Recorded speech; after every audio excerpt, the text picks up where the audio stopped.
Bom, eu trouxe para vocês uma mensagem que eu escrevi no ano passado, especialmente para o Setembro Amarelo, e é uma mensagem que toca muito meu coração.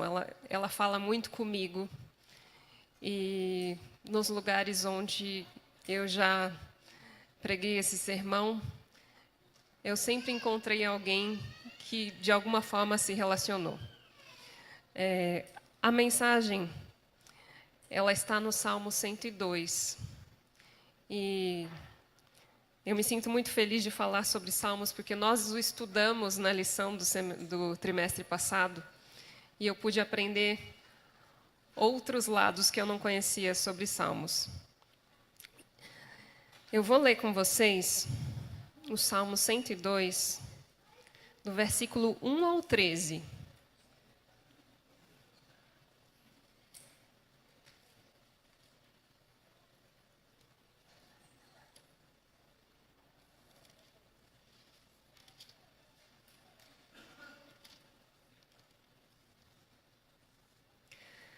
Ó Senhor, ouve a minha oração e escuta o meu grito pedindo socorro.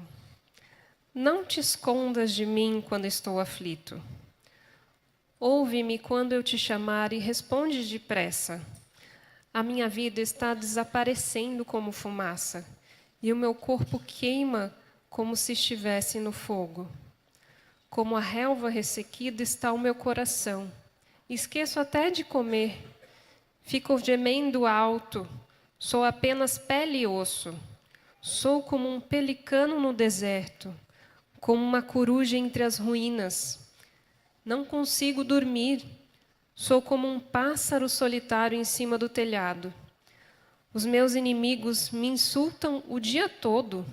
Aqueles que zombam de mim usam o meu nome para rogar pragas.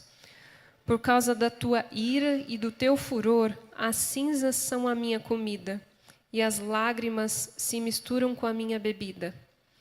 Tu me pegaste e me jogaste fora. A minha vida é como as sombras do anoitecer. Sou como a relva que vai murchando. Mas tu, ó Senhor Deus, és rei para sempre. O teu nome será lembrado de geração em geração.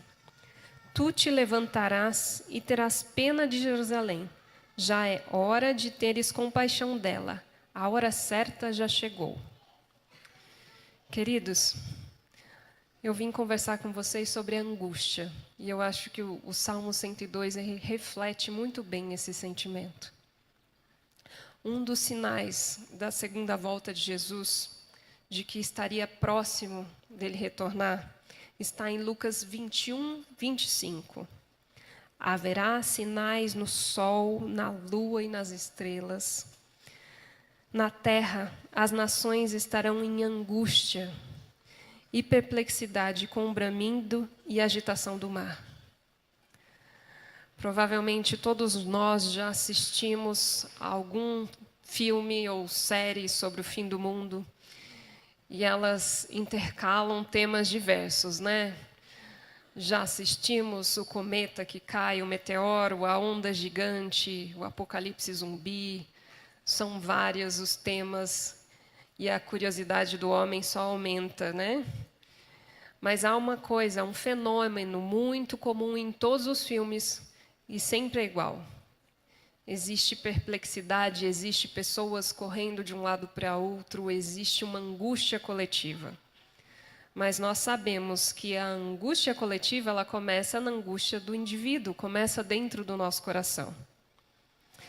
Em março do ano passado, saiu o relatório anual do estado de saúde mental. E são vários os países em que entram nessa pesquisa. É uma grande pesquisa. E o ano passado foi a primeira vez que os dados brasileiros foram coletados. Qual foi a nossa surpresa de que o Brasil, pela primeira vez já nessa pesquisa, ficou em terceiro lugar, como entre os piores índices de saúde mental. Ou seja, 1 em cada 3 brasileiros, nessa pesquisa, relataram ter algum sofrimento mental.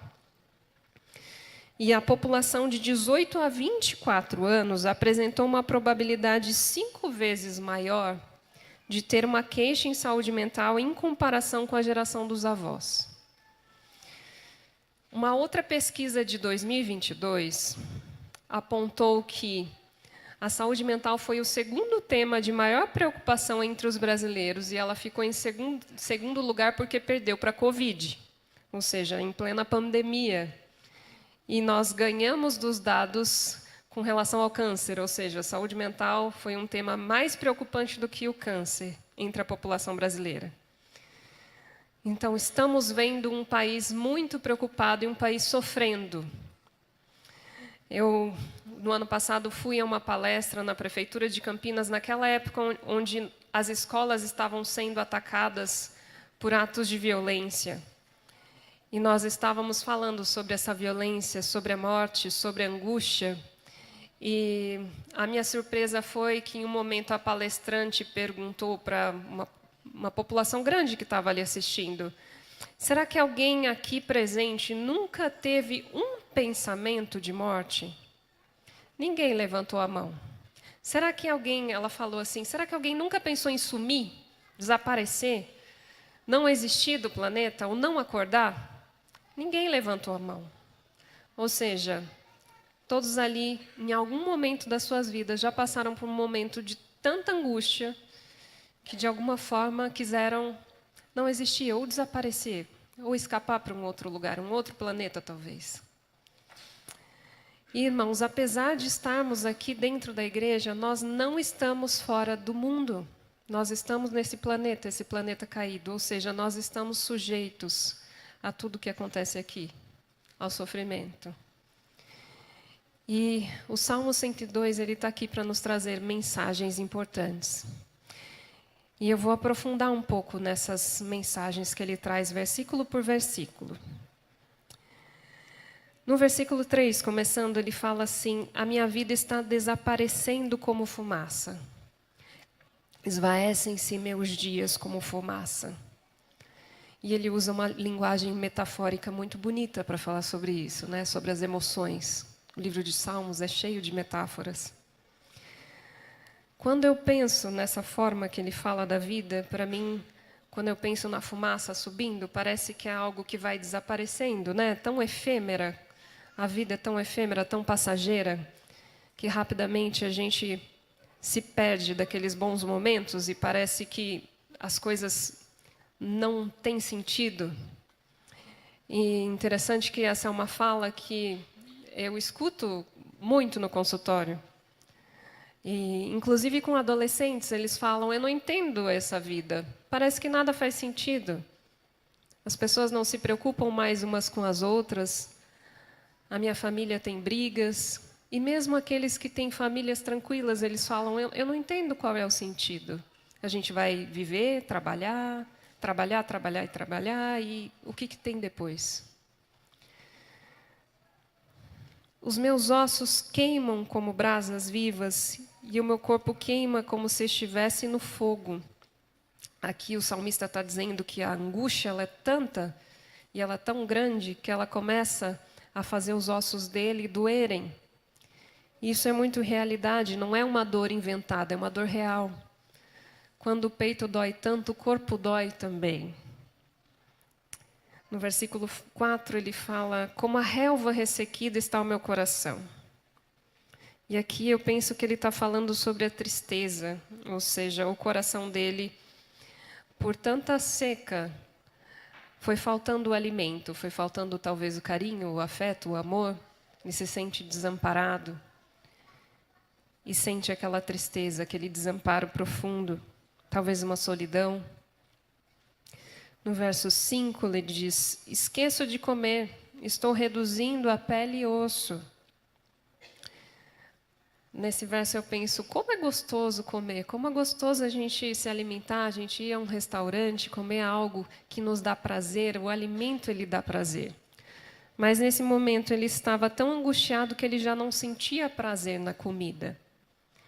E ele nos dá um dado a mais, ele foi emagrecendo, ele estava pele e osso, ou seja, aquela angústia estava durando tanto tempo que causou consequências no corpo dele, o fez emagrecer.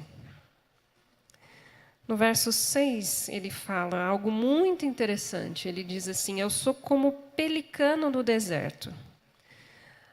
Imagina que um pelicano é uma árvore aquática, ela precisa pescar, ela precisa estar entre outros pelicanos, né? Imagina que esse pelicano no deserto estava sem água, provavelmente sem outros bichinhos, sem outras aves aquáticas, estava num local totalmente inóspito para ele, onde ele não tinha função, deslocado.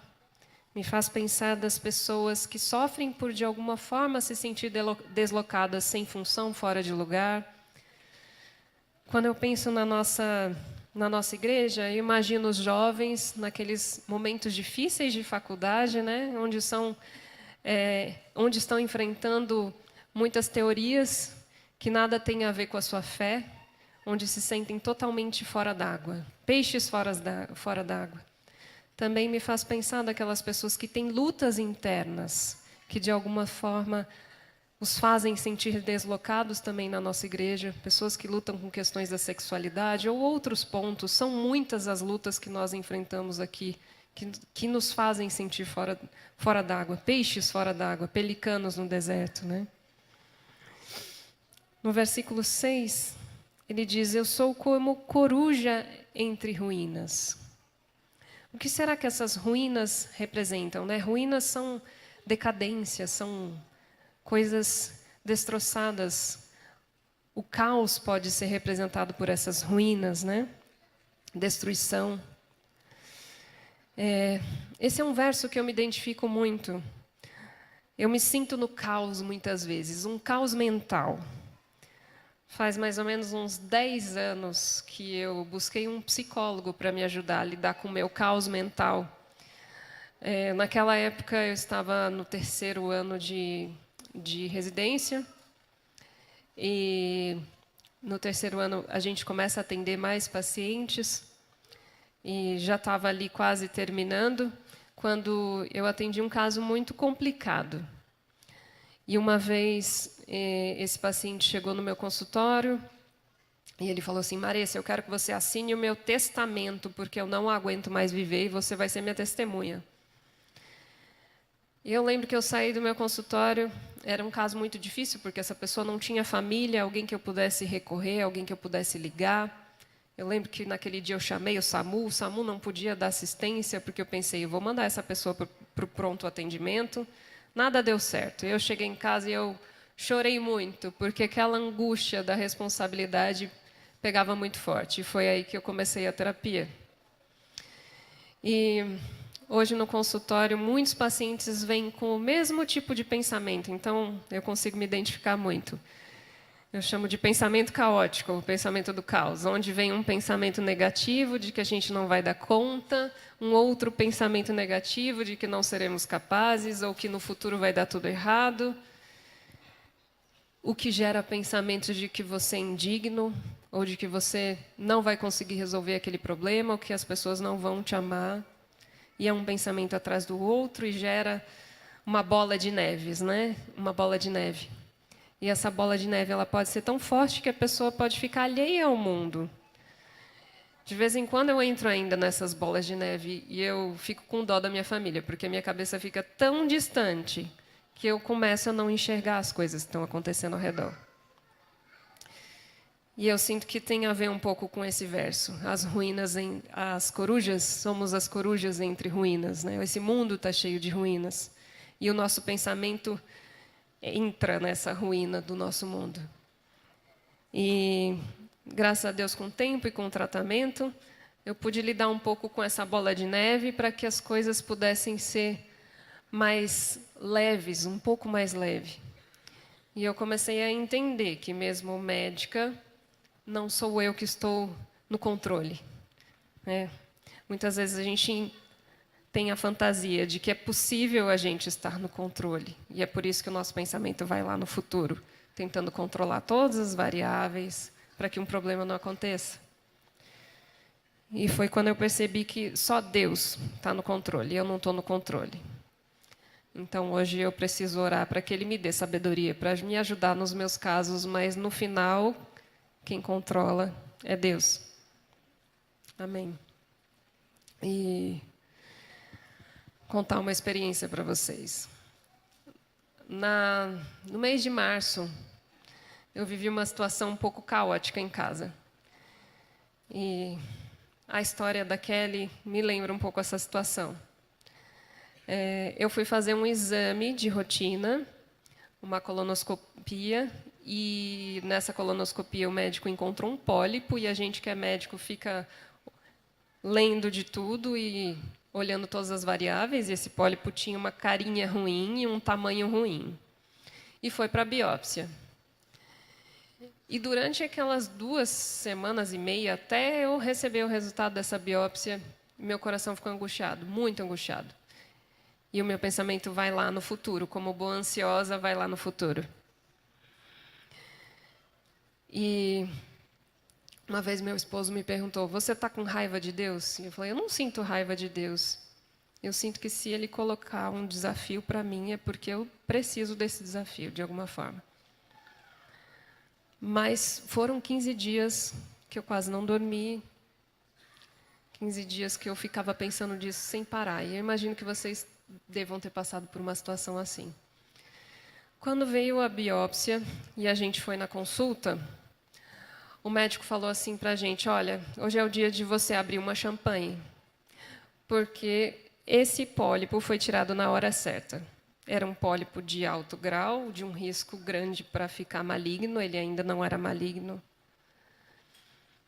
E você tirou na hora certa. Daqui a 1 ano a gente faz uma nova colonoscopia. E todo ano você vai fazer uma nova colonoscopia, porque você é uma paciente de risco agora. Mas você precisa agradecer muito, porque você foi salva por um triz agora. E a minha cabeça volta assim, por que lá atrás eu fiquei com medo? Por que lá atrás eu deixei meu esposo angustiado, eu deixei minha família angustiada? E aí vem aquele pensamento de culpa, né? O ansioso sofre com isso também, de talvez não ter confiado. Mas Deus nos pega no colo e Ele fala assim, eu estou com você. Confie em mim que eu estou com você. E essa foi a minha experiência do mês passado, com a minha angústia e com o meu pensamento do caos.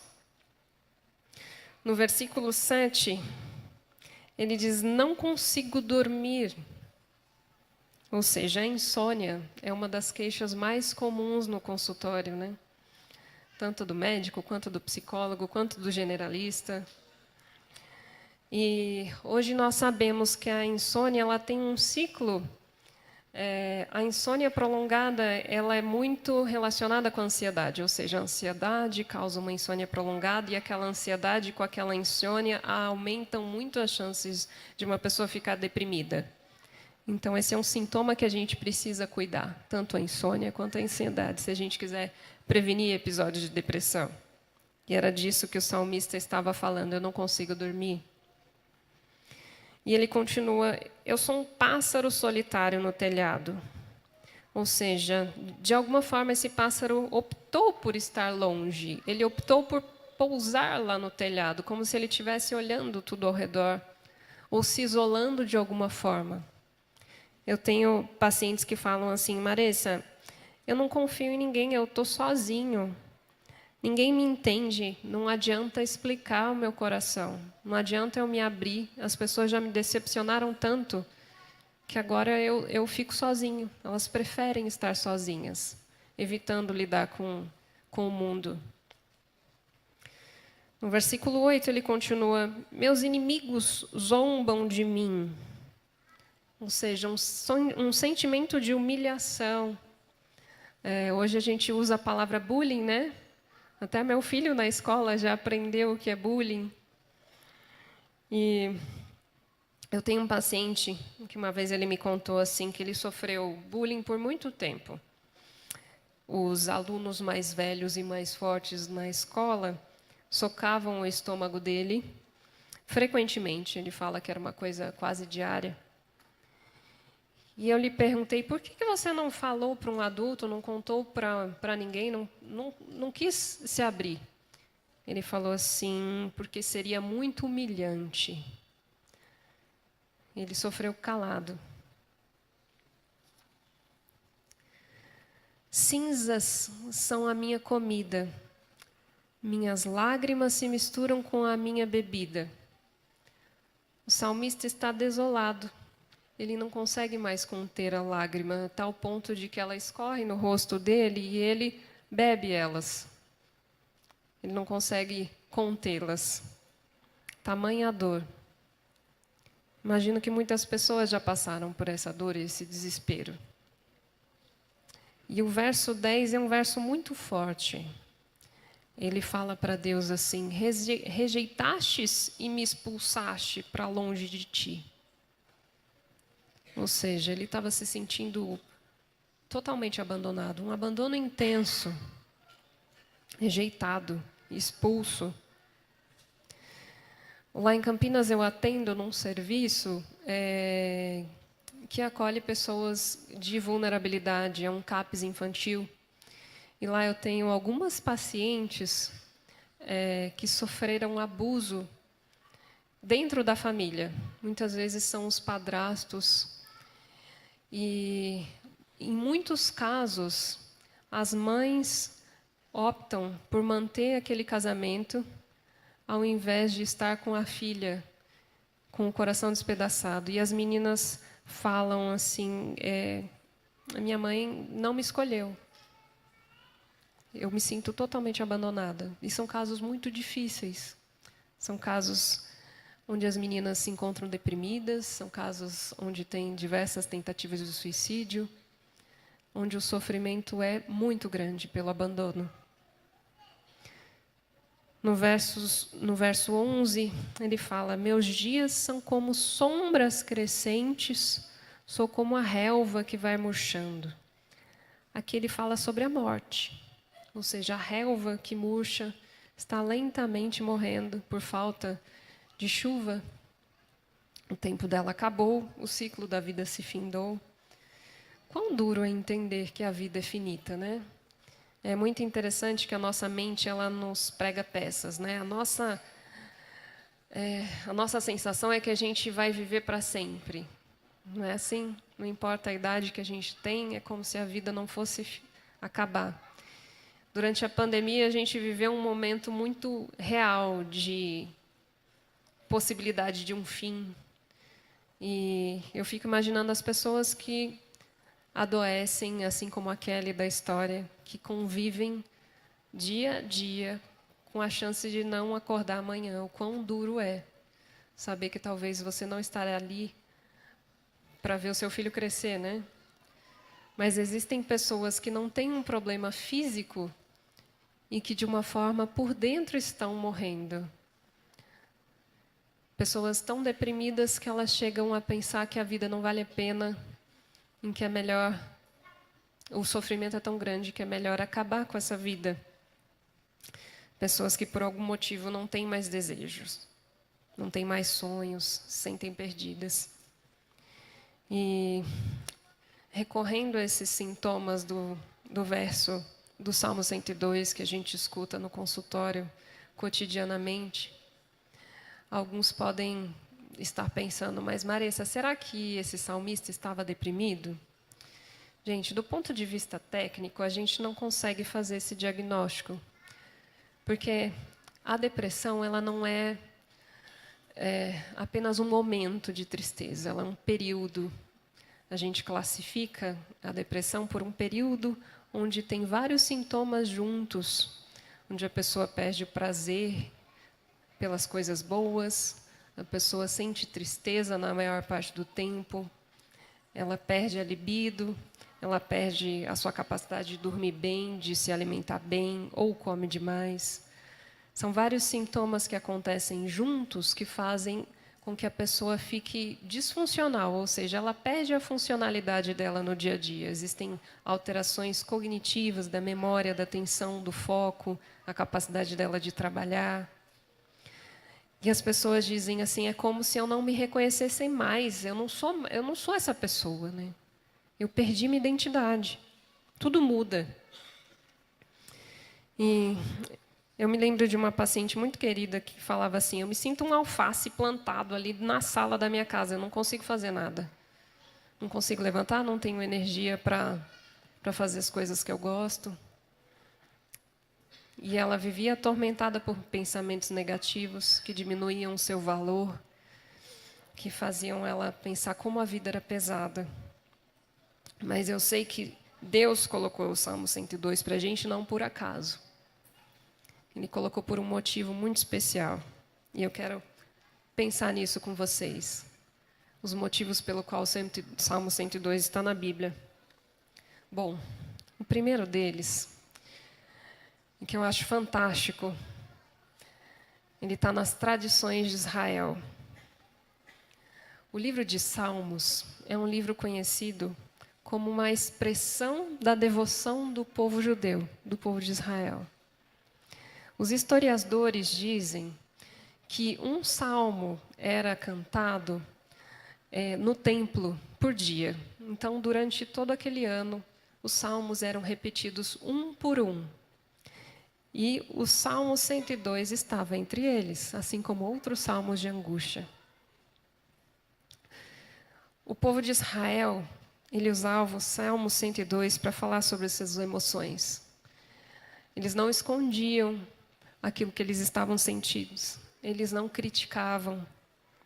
Eles sabiam que Deus era adorado através da expressão das emoções do coração deles. E buscar a Deus nos momentos onde estamos profundamente angustiados é uma expressão da nossa devoção também, da nossa adoração.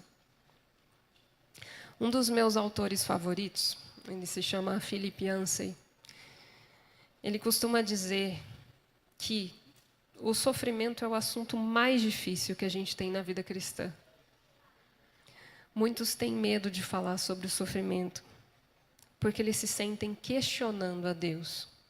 Onde estava Deus quando meu filho faleceu? Quando eu adoeci? Por que Ele permitiu que isso acontecesse? A vida nos impõe, dia após dia, questões muito difíceis, questões pesadas, para a qual, infelizmente, nós não temos a resposta. Tudo que a gente quer, muitas vezes, é saber a resposta, né? Por quê? Quando? Onde? O que vai acontecer?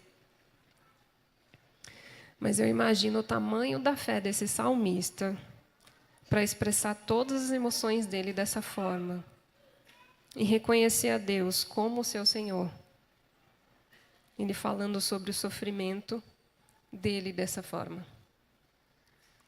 Muitos, na história, nos consultórios médicos, nos hospitais, já pensaram, provavelmente, de que eu não posso sentir isso, porque talvez seria algo muito negativo para um cristão. A gente cresce desde pequenininho ouvindo que o cristão precisa ser feliz, né? Tem hinos que falam sobre isso. Sempre alegre é o viver do bom cristão. Mas a gente não pode se esquecer de que, apesar de que nós estamos alegres pela nossa esperança, existem dias de aflição. E que até Jesus chorou. Os nossos heróis da fé choraram. Então, não é errado a gente chorar, não é errado a gente sentir essas emoções. Nós precisamos acolher os nossos sentimentos, porque só quando a gente acolhe aquilo que a gente sente, a gente é capaz também de ser amoroso e sermos cuidadosos com as pessoas que também sofrem ao nosso redor. Então, aprender a acolher as nossas falhas, as nossas fraquezas, nos ajuda a ensinar os nossos filhos também a acolher. Nos ajuda a acolher quem chega na nossa igreja e quem está sofrendo também. Então, isso é muito importante. Sejamos mais brandos conosco. Outra coisa que a gente aprende no livro de Salmos é que clamar por socorro não é sinal de fraqueza. E acho muito interessante que a Bíblia e a cultura judaica, ela nos mostra isso muito claramente. Jó 3:24 diz assim: porque antes do meu pão vem o meu suspiro, e os meus gemidos derramam como água. E nós sabemos muito bem que os judeus, eles rasgavam suas vestes, colocavam cinzas na cabeça e choravam. E isso acontecia no olhar de todos. Era algo que era claramente demonstrado. Eles não guardavam para si. Hoje nós vivemos num tempo totalmente diferente, né? Não é legal a gente mostrar que a gente sofre. A gente não quer colocar isso no Instagram, no Facebook. A gente não quer que ninguém fique sabendo. Filósofos dizem que nós vivemos num tempo de secreta angústia. Ninguém nos conhece de fato. Ninguém sabe o quanto a gente sofre. Mas a Bíblia nos está ensinando o contrário. Ela nos mostra que os sentimentos eles não devem ser escondidos. Ela nos mostra que precisamos poder expressá-los. E Deus está aberto para ouvir-nos. E para nos pegar no colo. Essa angústia, ela nos preocupa. Ela preocupa os médicos e ela nos preocupa nos consultórios porque muitos pacientes chegam com dores no corpo, com dores nas articulações.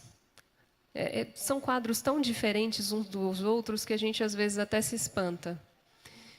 E, muitas vezes, a gente pergunta para o paciente, o que está acontecendo na sua vida? Porque você já passou por vários médicos, já escanearam o seu corpo inteiro, ninguém descobriu ainda o que está acontecendo contigo. Talvez seja algo dentro de você. E os pacientes falam, não sei. Mas, quando a gente começa a escutar e dar vazão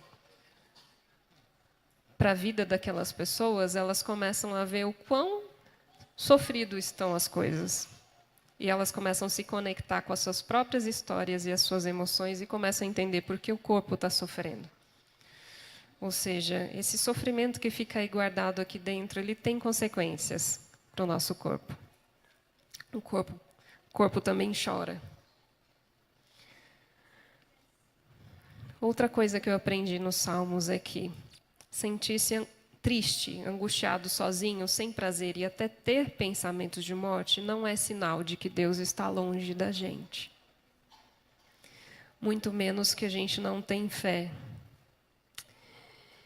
E em nenhum lugar dos Salmos ele faz essa associação. A Bíblia em nenhum lugar coloca isso. E é interessante que Jesus foi muito claro em ensinar os discípulos dele de que as nossas doenças, elas não têm nada a ver com o pecado, né? Algo que a gente fez de errado. Tem a ver com o pecado no mundo, mas não com aquilo que a gente faz. Vocês se lembram bem da história do cego, em que os fariseus e muitas vezes as outras pessoas que estavam ali circulando perguntavam para Jesus o que essa pessoa fez? Quem pecou, ele ou seus pais, né? E Jesus fala, não tem nada a ver com isso. E muitas vezes no consultório, as pessoas chegam e falam assim, eu não quero tomar um remédio, Maressa. Eu não quero tomar um remédio, porque isso que eu tenho é falta de fé. E aí eu explico para eles o quanto a depressão tem um fator biológico, o quanto os neurotransmissores, que são agentes químicos que fazem o nosso pensamento funcionar, eles ficam totalmente bagunçados na depressão.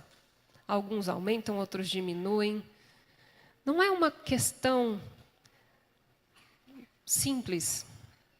É um fenômeno super complexo na medicina, tanto é que a gente muitas vezes se degladia pensando que medicação eu consigo usar para esse paciente. A gente precisa de ajuda. A gente precisa de ajuda profissional nesses casos, porque nós estamos falando sobre doenças. Assim como a gente precisa de um remédio para a tireoide quando ela não funciona legal, ou para o coração, um antihipertensivo, um remédio para a diabetes. A nossa mente ela sofre também. E a nossa mente tem neurônios. Assim como no coração tem músculo, cada órgão sofre de um jeito diferente. Né? E Jesus falou isso. O nosso sofrimento, ele vem porque esse mundo sofre. E ele deixa muito clara, a Bíblia deixa muito clara a origem disso, né? Ele coloca aqui. Há muito tempo atrás, nós sabemos o começo dessa história, né?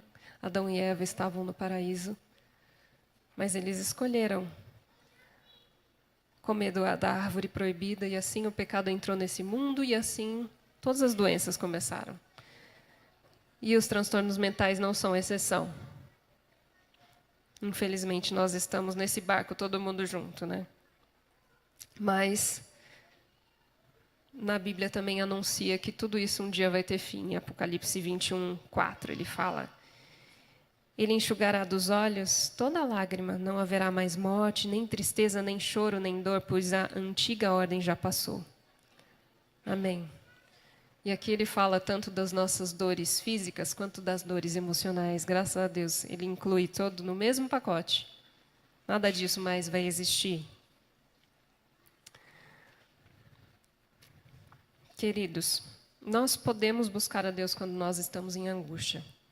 Ele está conosco quando nós sofremos. Em Salmos 23:4, ele fala assim: Ainda que eu ande pelo vale da sombra da morte, não temerei mal algum, porque tu estás comigo. Ou seja, no Salmo 23, ele não está dizendo: Senhor, eu sei que tu vais me curar, ou eu sei que eu não vou passar por um problema muito grande. Não, ele fala assim: a tua vara e o teu cajado me consolam. Ou seja, não importa o que aconteça aqui, tu és o meu consolador. Romanos 8:38-39, ele fala: Porque estou certo de que nem a morte, nem a vida, nem os anjos, nem principados, nem coisas presentes, nem futuras, nem potestades, nem a altura, nem a profundidade, nem qualquer outra criatura nos poderá separar do amor de Deus. Amém. Pedro 5:7 fala: lançando sobre ele toda a vossa ansiedade, porque ele tem cuidado de vós. Essa é a nossa certeza. Uma outra coisa muito bonita que a gente pode aprender com a tradição judaica é que eles iam ao templo. No templo eles cantavam os salmos, todos juntos. Ou seja, aquelas emoções, a angústia, a alegria, todas elas eram sentidas em grupo. E falar sobre as nossas emoções com um grupo de pessoas pode ajudar muito. É muito potente. Quando a gente consegue se abrir e a gente entende que nós não somos os únicos passando por dificuldades, os únicos sofrendo. Existe um outro ali do nosso lado que também está na mesma situação. E é preciso dar espaço para a gente poder falar, né, das nossas falhas, das nossas imperfeições.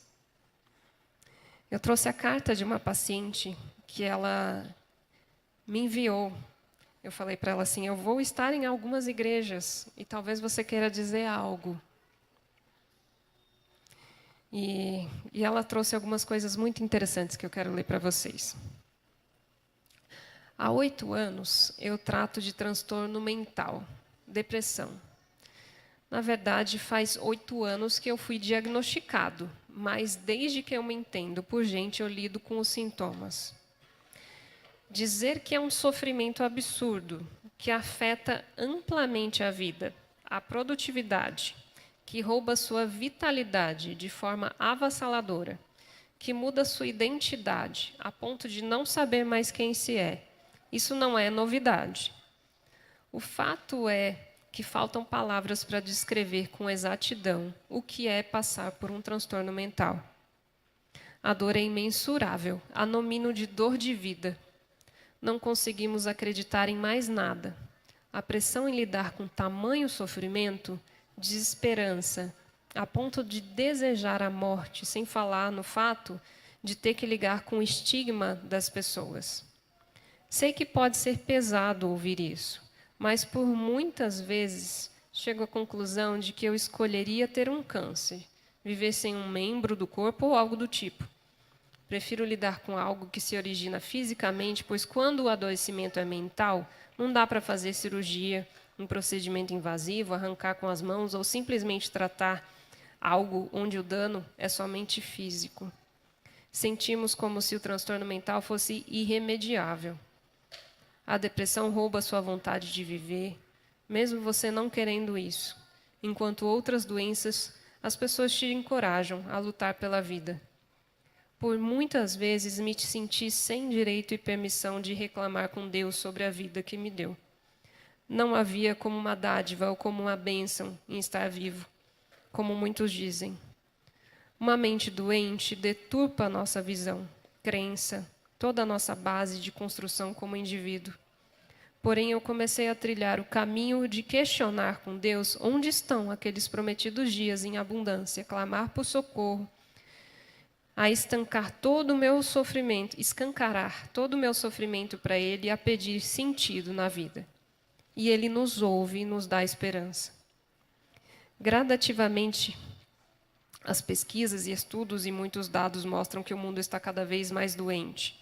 Dificilmente encontramos pessoas que não sentiram nenhuma disfunção, talvez ainda não perceberam, aceitaram ou ainda não chegou o momento. E eu quero enfatizar, aproveitando a minha oportunidade, para destacar a importância que o acolhimento, o apoio e a presença do outro fazem toda a diferença. Trazem efeitos que nenhum outro recurso, como medicamentos ou tratamentos, trazem. Pessoas curam pessoas. Ao menos deixam a caminhada mais suportável. E relacionarmos cuidadosa e amorosamente como irmãos é um dom concedido de Deus. Queridos, o capítulo 102, ele não termina com os lamentos. Na verdade, é um verso maior, né? Mas eu termino com o versículo 12 e 13, com o meu pensamento. Ele diz assim: mas tu, ó Senhor Deus, é rei para sempre. Todas as gerações futuras lembrarão de ti. Tu te levantarás e terás pena de Jerusalém. Já é hora de teres compaixão dela. A hora certa já chegou. Ou seja, ele tem certeza que tudo isso vai terminar. Quando eu li esse capítulo 102, eu pensei assim, esse trecho da Bíblia se enquadra muito bem nas emoções, no que os pacientes sofrem. E eu fiquei imaginando o que será que esse salmista estava passando naquela época, o que ele estava vivendo. E eu fui aos comentários e encontrei muitos estudiosos que têm a opinião de que esse salmista ele estava vivendo em tempos de exílio na Babilônia.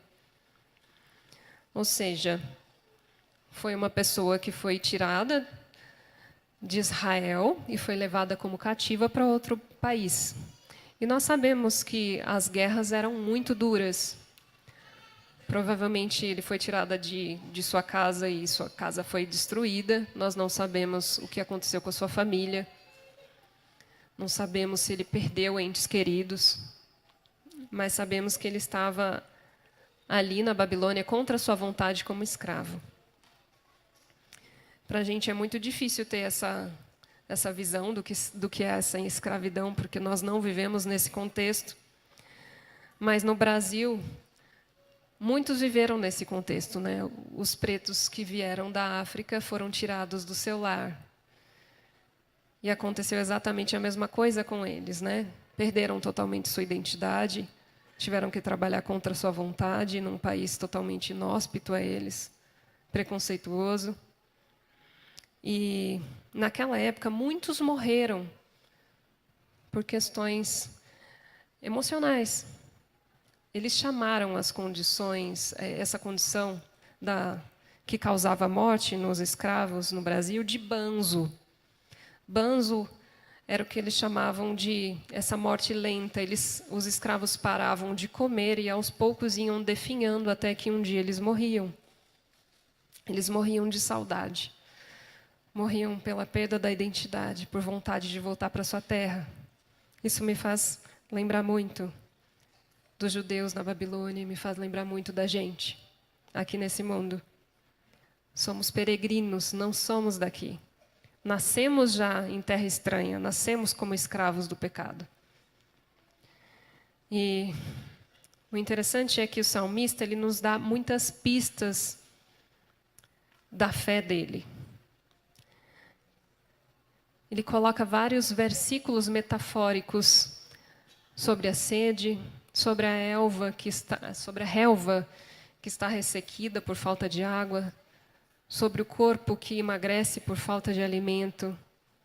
Mas quem é o pão? Quem é a água? Ele está dizendo para Deus: eu estou sem água, eu estou sem você, eu estou sem a sua companhia, eu não posso mais peregrinar até Sião, até o templo, como eu fazia quando eu morava em Jerusalém, quando eu morava na terra de Israel. Estou longe de ti.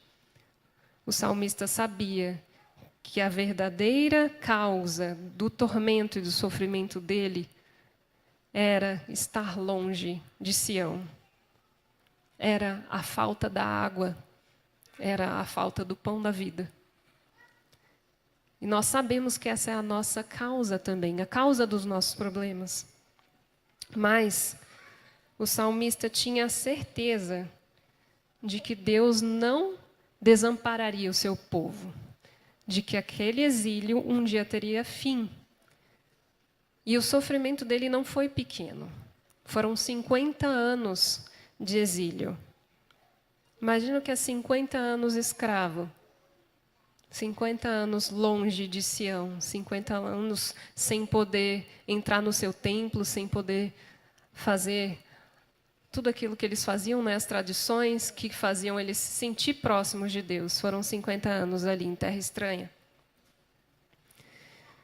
Mas ele confiava de que ele era o povo escolhido. Por que ele sabia disso?